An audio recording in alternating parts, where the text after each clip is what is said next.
get started. So this is, I believe, the last lecture.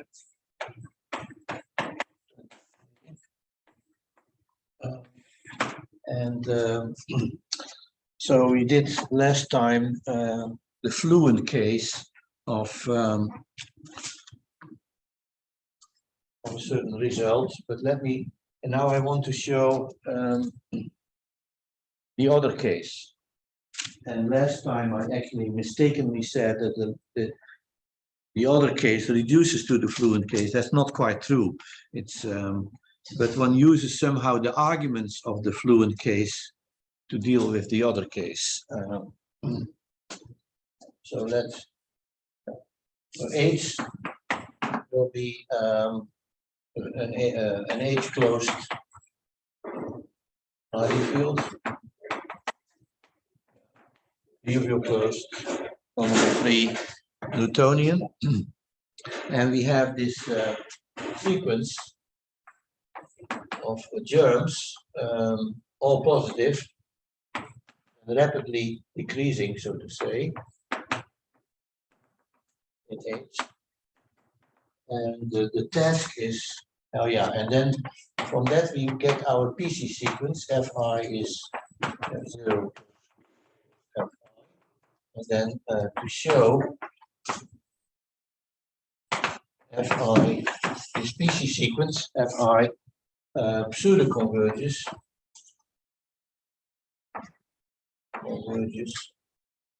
in Hardy field extension. H. Okay, so we did the fluent case. That means we did the case where for some infinitesimal epsilon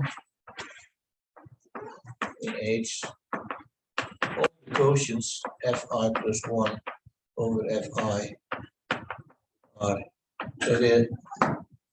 are strictly dominated by epsilon, or just dominated by epsilon, it doesn't matter, for all I. Yeah? All I. Now I want to somehow, so now the other case, suppose there is no such,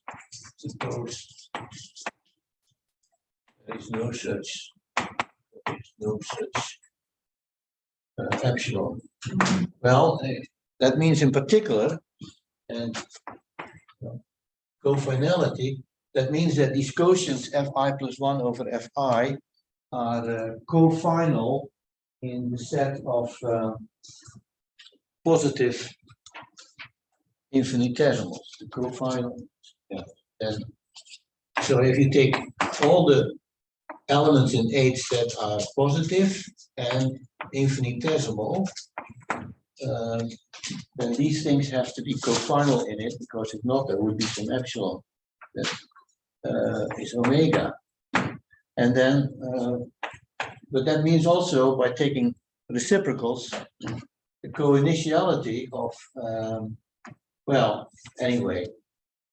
by taking logarithmic derivatives, if you take the logarithmic derivatives of elements in here, you get you get the psi set. So that means that the cofinality, therefore, the cofinality of the psi set also omega. And we are going to exploit this. So in other words,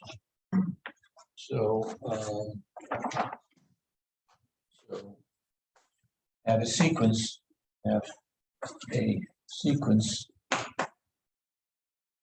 Vn of positive active elements. That means elements whose valuation is in the psi set. Positive active elements.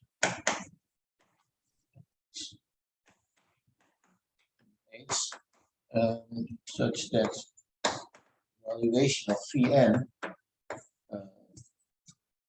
is strictly increasing in cofinal in the C-set. See? Cofinal.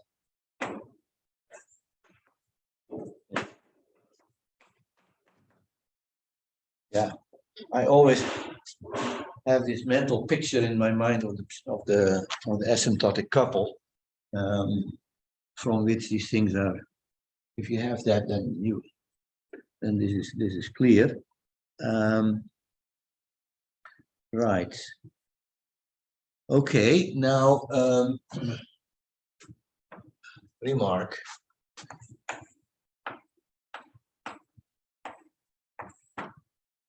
For any active phi, for any active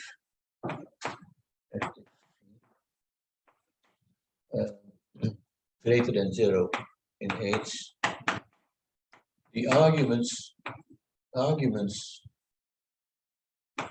last time give a germ, let me see to say this correctly, give a germ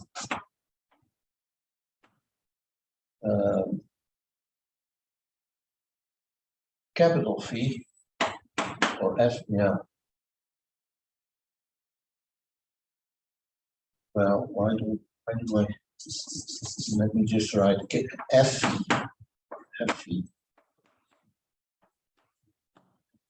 Such that all natural numbers m greater than to k, if I take the ordinary derivation and multiply it by 1 over phi to the power, and I take the kth iterate of that, and I apply this to f phi minus fm over fm.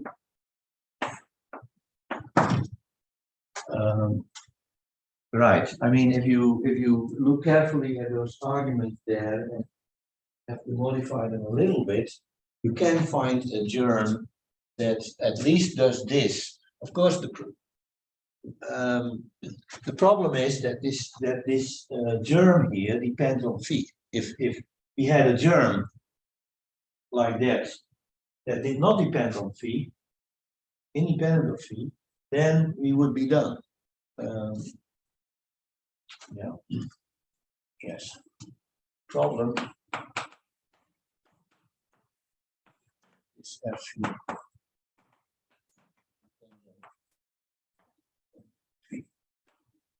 So you can.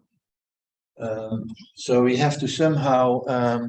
So in particular, for every Vn. So for every n, and if we had an f phi that is independent of phi, then and we had this, then our f would be a pseudo limit, r would be Ardian over h, and pseudo limit of our sequence f sub I. But so for every n,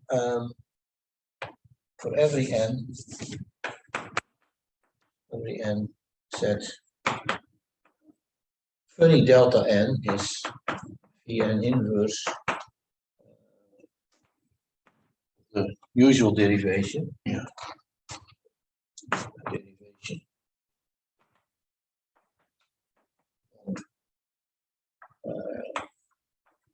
Usual ambient ring, and by this remark we do get then remark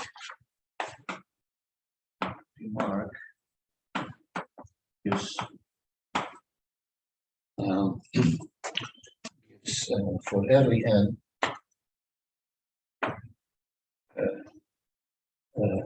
an Fn, a germ such that Fn and Fn such that for all natural numbers m and k, m greater than to k, you have 20n delta n to the kth derivative, 20 derivative of Fn minus F. Oh, I see now why I didn't take this note. This is of course this clashes with yeah, that's why in my notes I have here the phi.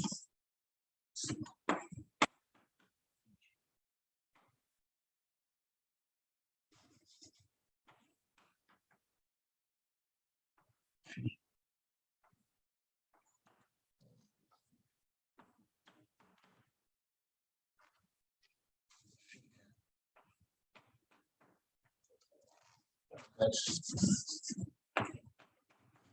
minus F minus Fm over F little Fm is yeah, right. And again, if we would be able to take this capital phi n independent of n, we would be done. So what do? Well, we basically try to make a linear combination of all the Fn's, of the phi n's, that works.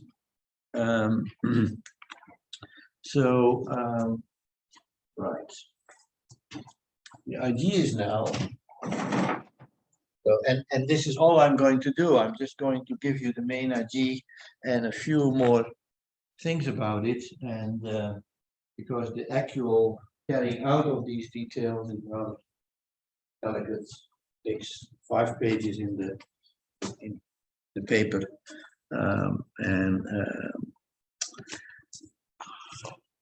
but I want to give you the main idea. So the idea is now is construct kind of partition of unity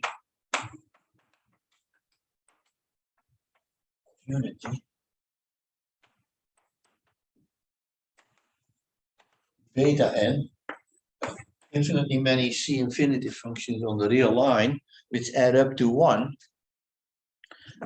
non-negative partition of unity beta n, non-negative C infinity functions, such that somehow this makes sense, beta n, phi n, go to infinity, works. This makes sense, yeah. You know, of course, you have to replace all these germs by representatives, and the phi n's also by suitable representatives, so that these are actual functions, and such that this then can basically means that you weight every phi n by a certain weight function beta n, where towards plus infinity only the higher beta n's contribute, so to say. So makes sense and satisfies these inequalities there for all n, yeah, and such that and for all n, and all m integer natural numbers m greater than k, you have delta n to the power k phi.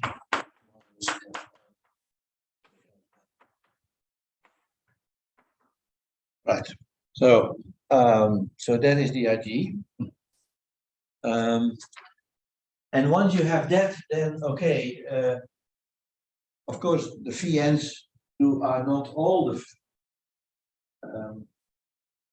VNs are not all the active positive phi, but these are enough because the VNs are cofinal in the psi set. This will be enough. Yeah. Then one can show that not only for the that for all active phi greater than 0 in H.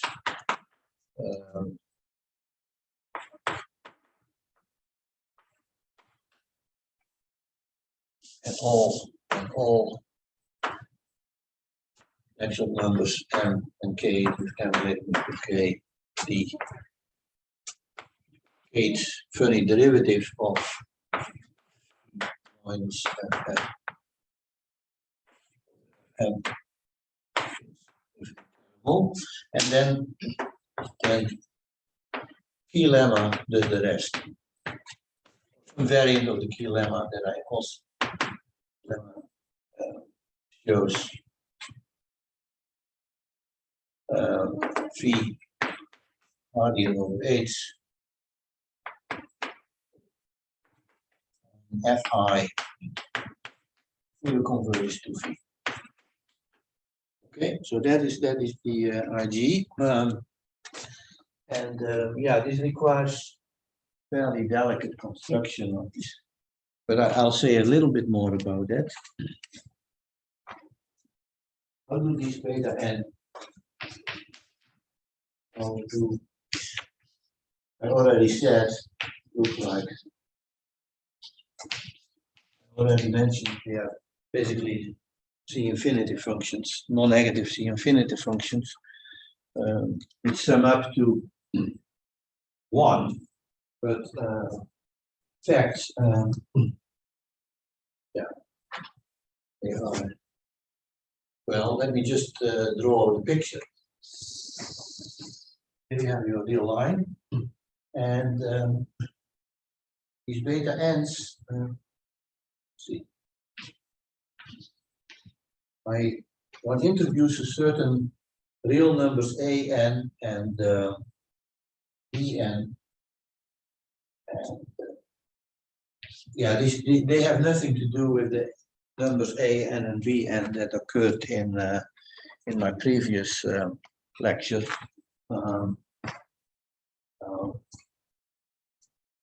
A n plus 1 and b n plus 1.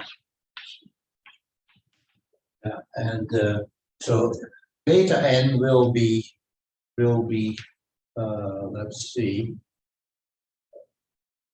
it will be 0 all the way here, and then it starts to increase, and then it will be 1 for a while, and then it starts to decrease again till it reaches 0 at bn plus 1, and then it goes on. So this is beta. So this is beta n. It's 0 before an, from it increases from an to bn to reach the value 1, and it stays 1 for a while, and then it decreases. So that is how beta n looks like. And beta n plus 1, well, of course, since beta n starts at an, beta n plus 1 starts at an plus 1, and so it's 0 here, and then it starts to increase, and then 1, and then here it reaches the value 1. And, right. The main point is that you make sure that beta n plus beta n plus 1 is equal to 1 on the interval where they are both where one is decreasing and the other is increasing. So one arranges beta n plus beta n 1. Well, but you see, once they are 1 on this interval from an to 1 to bn plus 1, they will actually be equal to 1 also from bn to an plus 2. Next one will be 1 on a and bn plus from bn to an plus 2.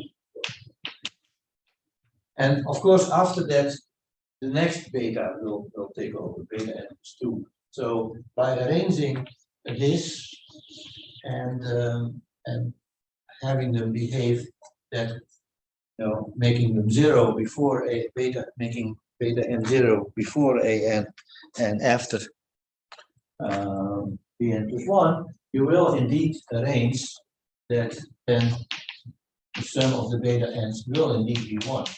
Because on this interval, only these two functions can be non-zero. Right, so that is, yeah, now you can basically write down all the conditions that have to be satisfied on such functions and on the sequences, an and bn that will make this work. They turn out to be manageable. And of course, you have to space them out sufficiently wide, and well, there are some tricky things about it, but once you sit down and do that, and you work hard for a week or so, you can do it. Well, actually, I had to work 2 weeks, but I'm slow. So, yeah. So that's really all I'm going to say about this. People who require a regulation for this. Yeah, I mentioned that it should be C infinity smooth. Well, it's actually not really necessary if they are, but you can do that with C infinity functions, so that's good enough. You see, when you will want to do all of this in the C infinity setting, where you work with C infinity Hardy fields, then of course you do have to get C infinity as well. Right. So that's the idea. You take this linear combination of the phi n's that works. Right. Okay. So now I want to say if I want to make some comments, and do I have them?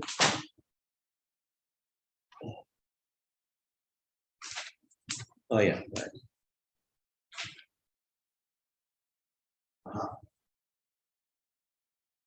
Okay, so let me. Yeah, I wish I could simply give you the coordinates for this paper, but I'm not allowed to for my collaborators to hand it out. So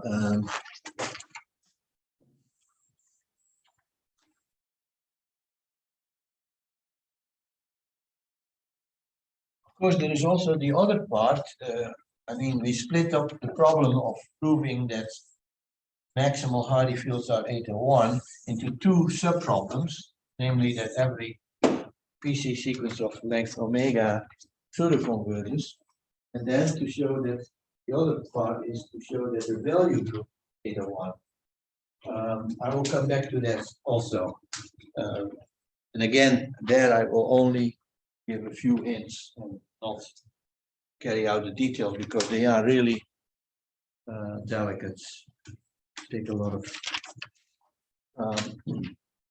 But before I get to that, let me state a conjecture.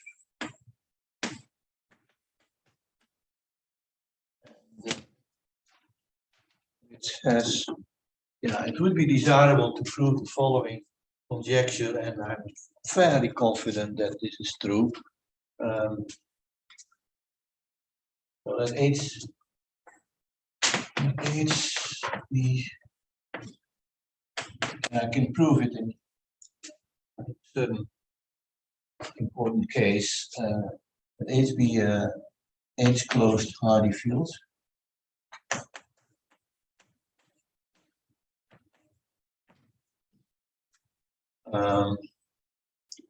And Y and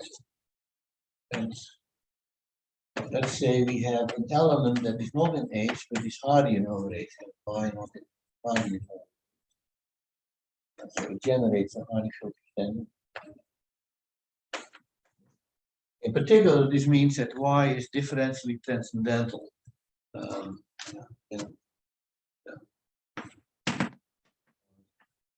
That is.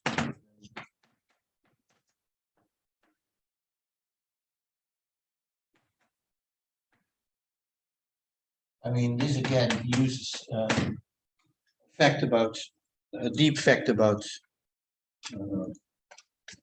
H-closed Hardy fields or H-closed fields in general, which I anyway, well-known consequence of that. Then basically I want to say that anything close enough to Y will also be Hardian over H. Then there exists infinitesimal epsilon. Let's say exists epsilon. Let's say positive infinitesimal, such that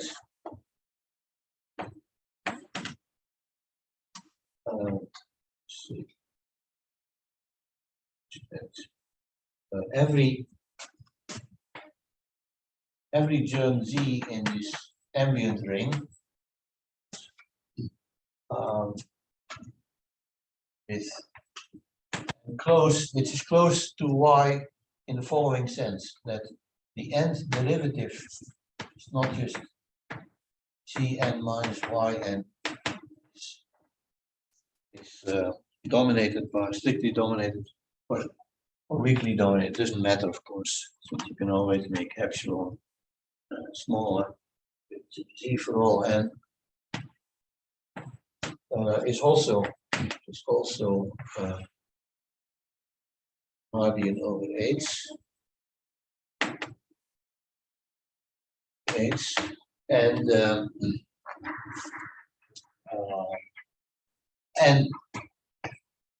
well, I'm pretty sure that if you can prove that, then you can also prove this, that Hardy fields that they generate over H are isomorphic.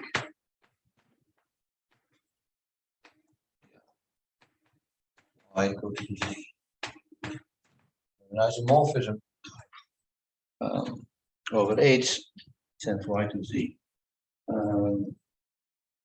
Yeah, I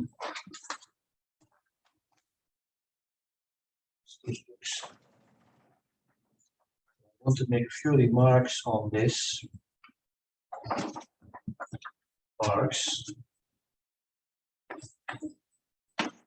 Because this has various interesting consequences. First of all, such germs really exist. Let me see, did I remarks Z, you set Z equal Y plus epsilon times sine X. I mean, usual trick of adding a or sine X satisfies or just Z equals Y plus epsilon would also satisfy that. let me see.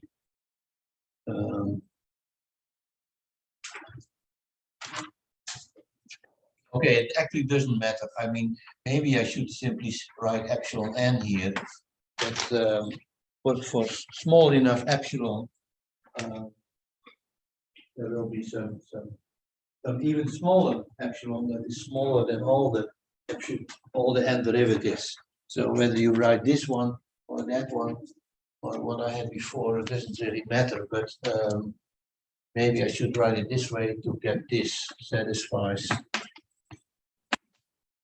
the n and for all that, right? Because then you are dealing just with epsilon times sine x, and if you take the n, if you take the derivative of this product epsilon times sine x, then you get this, or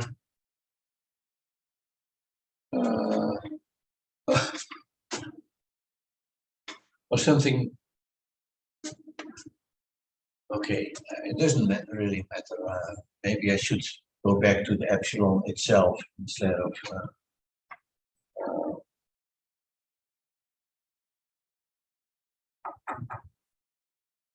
I mean, the n derivative of an infinitesimal for small enough epsilon is just like epsilon itself, right? It's value.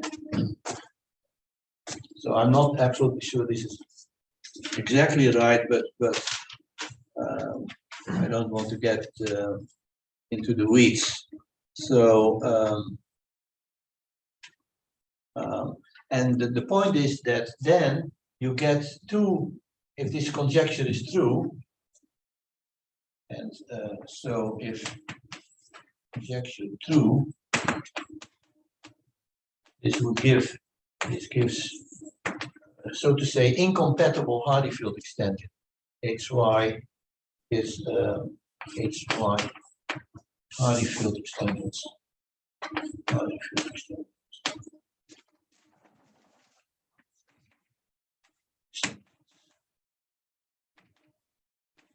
Xy Hz H that are not by that are not contained in any that are that do not have a common Hardy field extension. Do not have a common Hardy field extension. Yeah, so I mean the picture is here you have H and it extends in two incompatible ways, although isomorphic ways. And there is a split there. So of course we have seen such splits for the differentially of the brake case already, rather special situation. But for the differentially transcendental case, that should actually be also true. And this would actually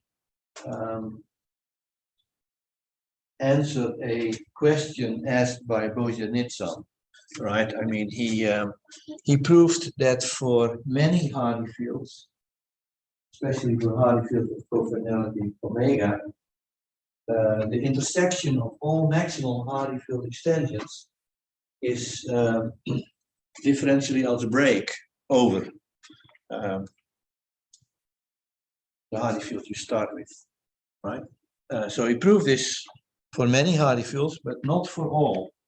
But if this were true, that conjecture, then by this remark, you can easily show that's indeed the case. Given any Hardy field, the intersection of all maximum Hardy fields containing it could be differentially algebraic over H. So another possible application is that.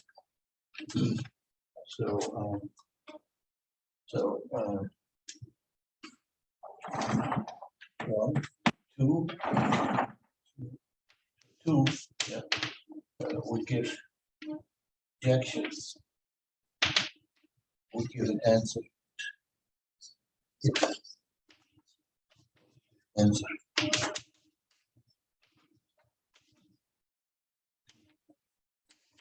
Or your Nelson's question.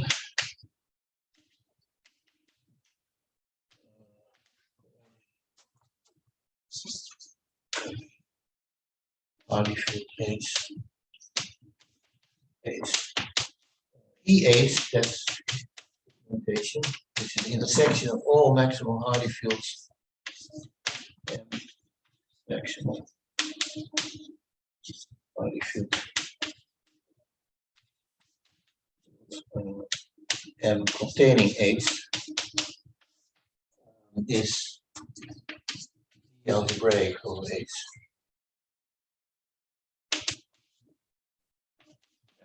Proved by Nitsan for many cases, not in general.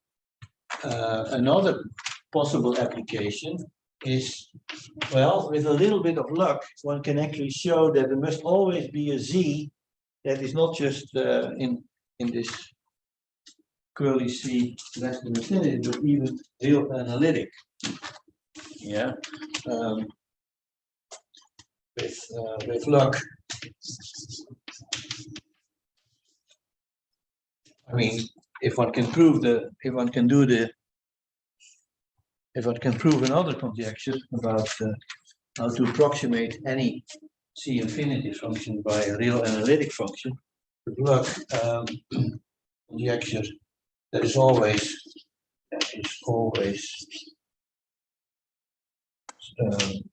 Z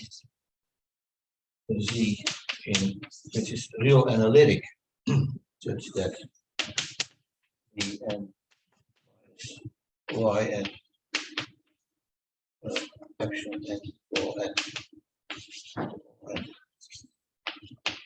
and that's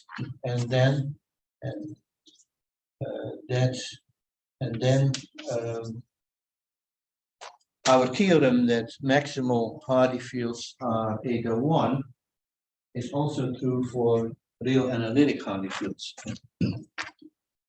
And then it would follow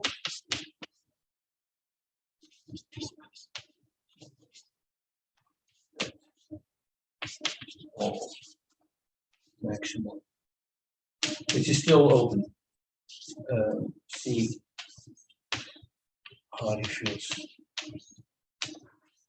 Prove this for C infinity Hardy fields and for ordinary Hardy fields, but not for C infinity omega Hardy fields.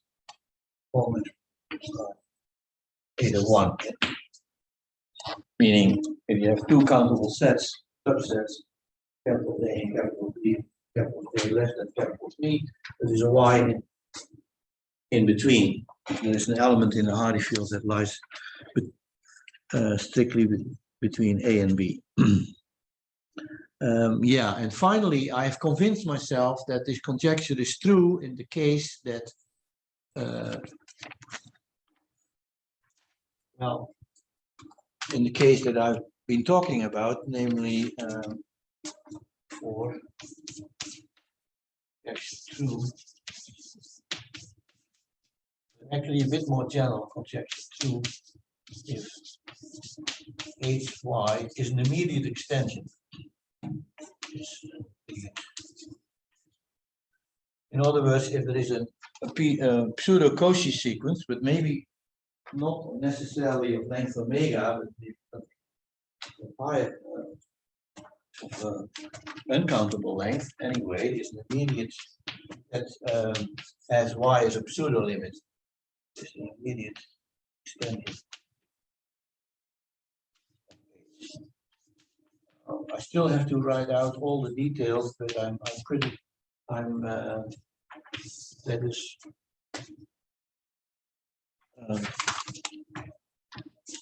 things I've been thinking about for the last 2 weeks. Right, so, and also, well, somehow by going through the details of the other parts of our paper, I have the feeling that one might be able to show this conjecture in general. But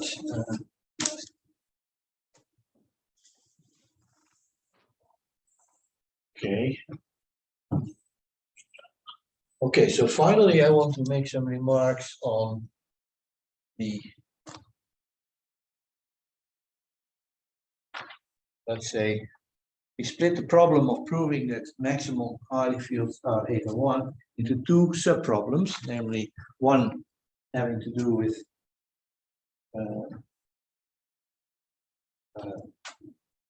pseudo-Cauchy sequences of length omega pseudo-converging, and the other that the value group is eta 1. Right, and I want to make a few remarks about that too. Where am I? Right. So recall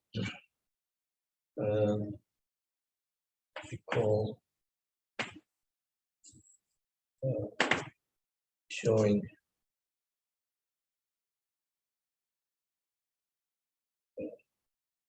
in order for maximal fields eta 1. We also need to need following the value group, the underlying ordered set of the value group, to be precise, the value group of maximal Hardy fields, any maximal Hardy fields. One. Right. Okay, so I want to make a few remarks about how this is taken care of.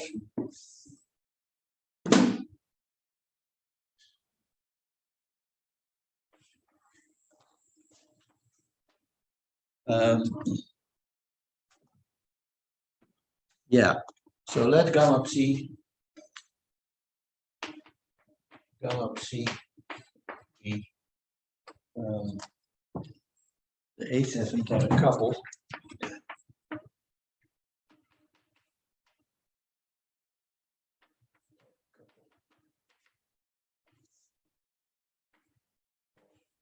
Okay, well,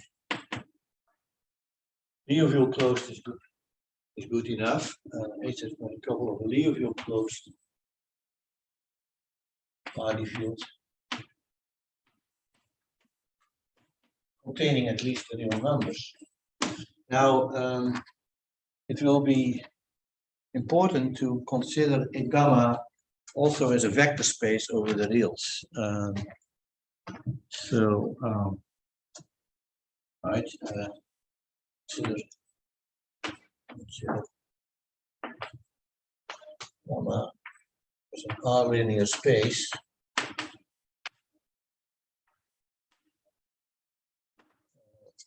Well, the point is that since we are in a Liouville closed Hardy field, you can always take for every real number the rth power of any positive f, and the valuation of such a thing will be r times the valuation of f. So that is how the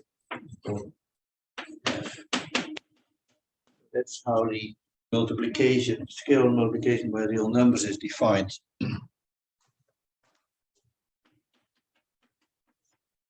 So this vector space structure is very useful. Yes. Yes. Shouldn't the Z taken from the page?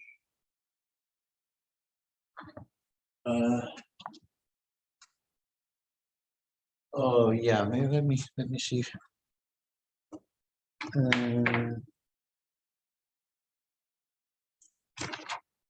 I guess. Let me see what I wrote.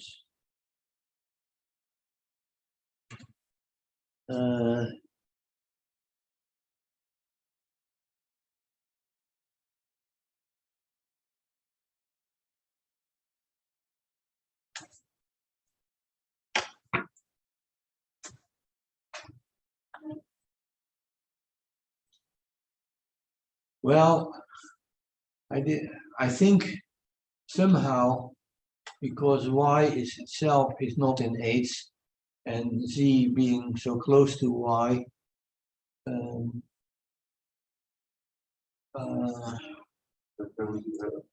well,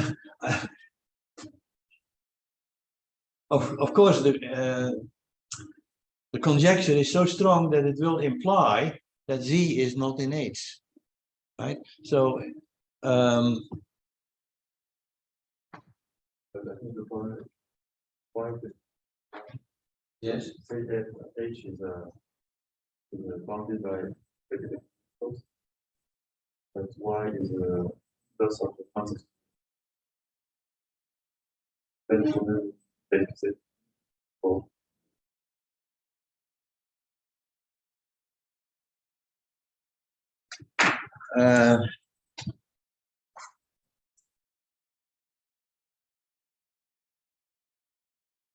Yeah, maybe the statement is not exactly right. I know that the conjecture is true in this case of the immediate extension because it will automatically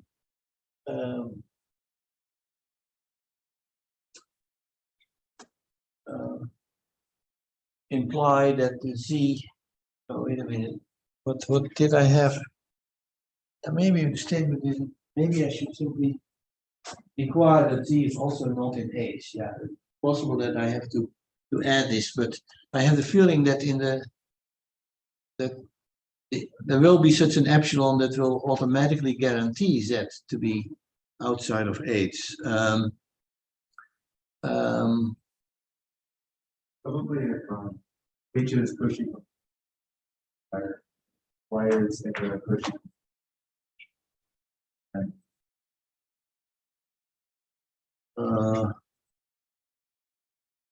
Well, but you see, y not being in H,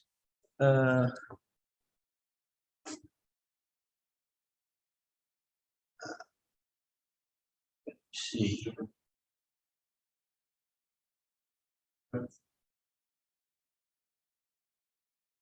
Yeah, I wonder if I misremember something. I did prove something of this kind, but now I'm wondering what if I'm missing some condition. It's certainly possible that I misstated this.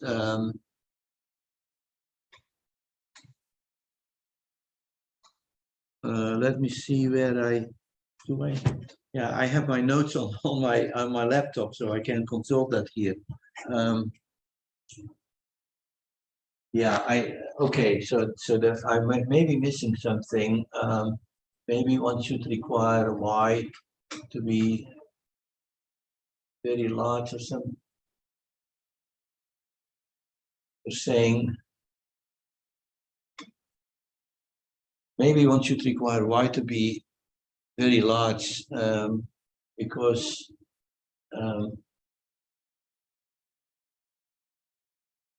so that any z that satisfies this condition, these inequalities, it's automatically cannot be in H itself. But anyway, yeah, okay. What I say today is certainly a little bit vague.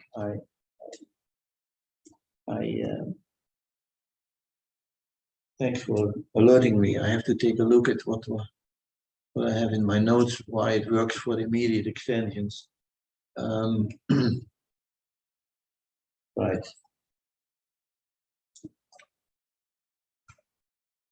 Okay, so let's go back here now. We have this asymptotic couple of Liebler plus body fields, and then where do I have my right? Oh, yeah, I see. How do I? Suppose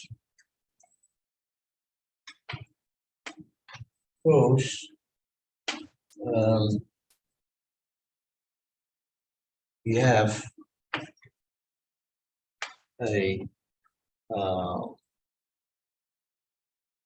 beta in an H asymptotic couple,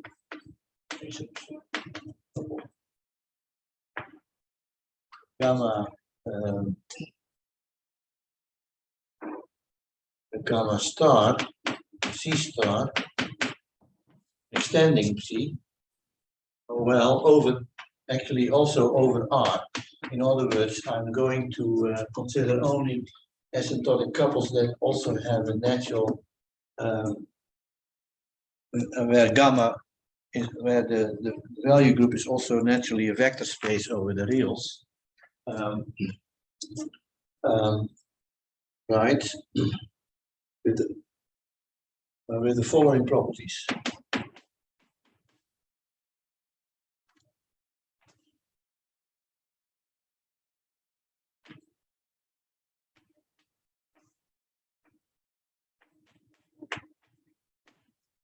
And yeah,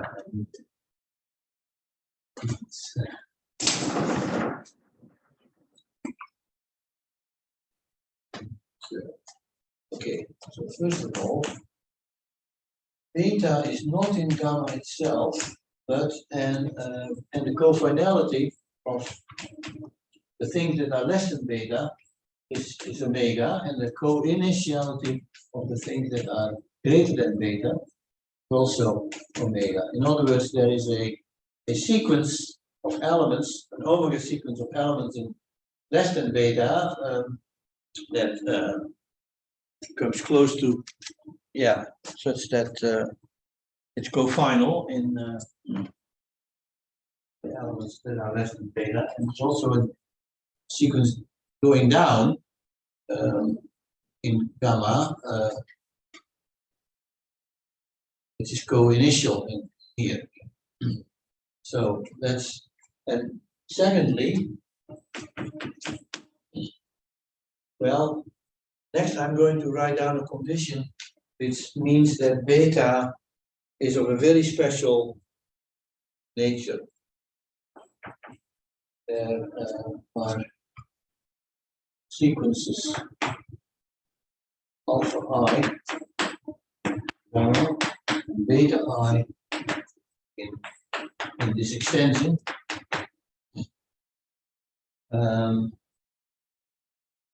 Such that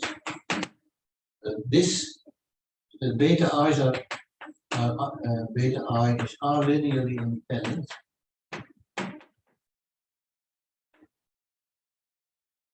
Over gamma, right? So no R linear combination of the beta i's can be in gamma unless all the coefficients are 0.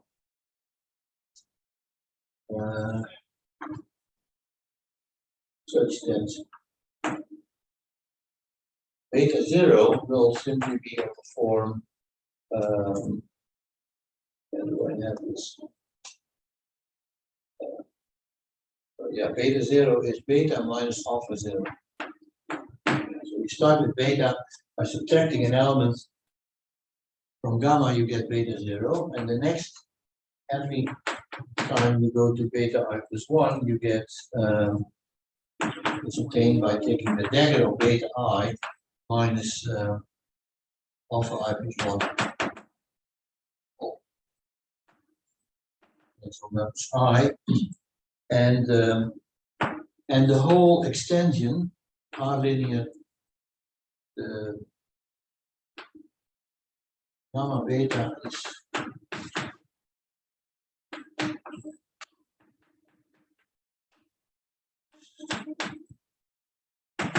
we take the well, we are really working in the context of the category of H asymptotic couples over R, right? Where we always have a natural R linear structure, and so so this is then the asymptotic couple over R generated by beta over gamma. And so its underlying order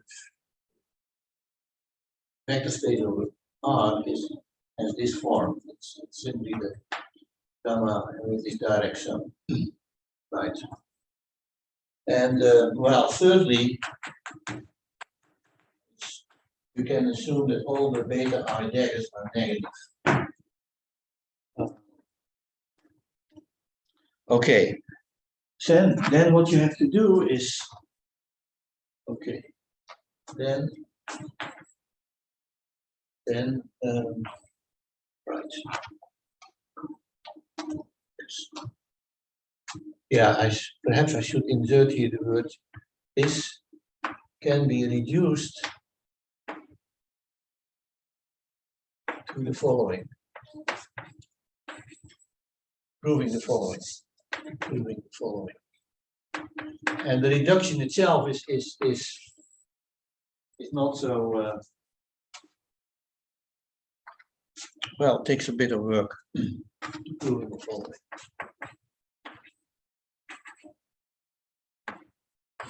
Yeah, so in this situation, you want to find an element, a Hardian element, whose valuation realizes the cut that beta realizes. Yeah, so there exists a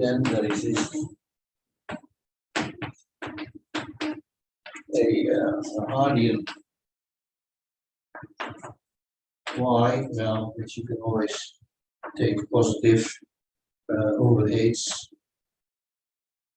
So it's the valuation of y realizes the same cut in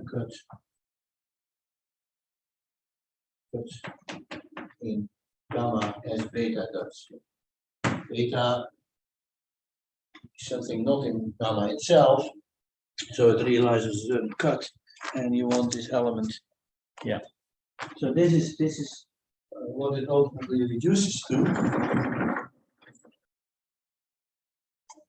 And Sorry now. yes. What is the link between gamma star and gamma? Gamma star is just some extension in which some asymptotic couple, yes, extending, suppose beta in an asymptotic couple over R extending, yeah, sorry, I have to extending the original one. Yeah, that's right. So when you say that the beta i's are nearly independent over gamma, Yes. What's the question? What that means? Well, it means that if you have a R-linear combination of the beta i's, which is zero, sorry, which is in gamma, then all the coefficients must be zero. Yeah, it's R-linear independent modulo gamma, so zero. mod out by.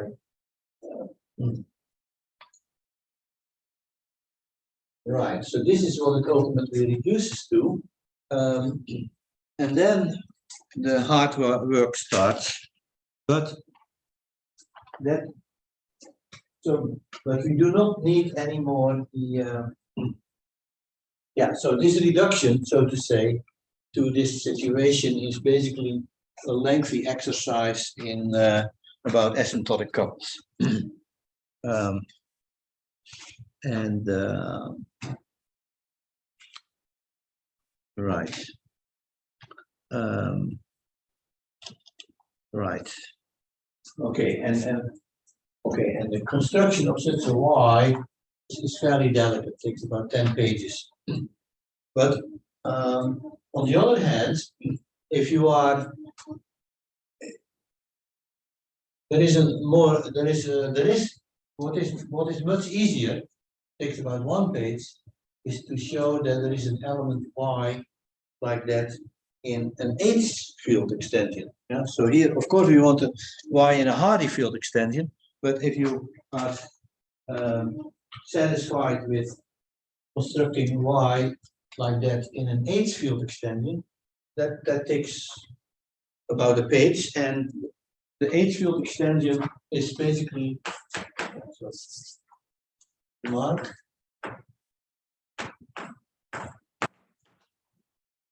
not difficult.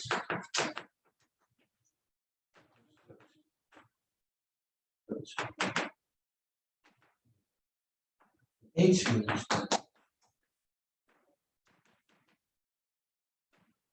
HY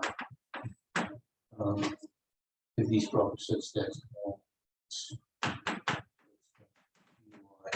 realizes the stress.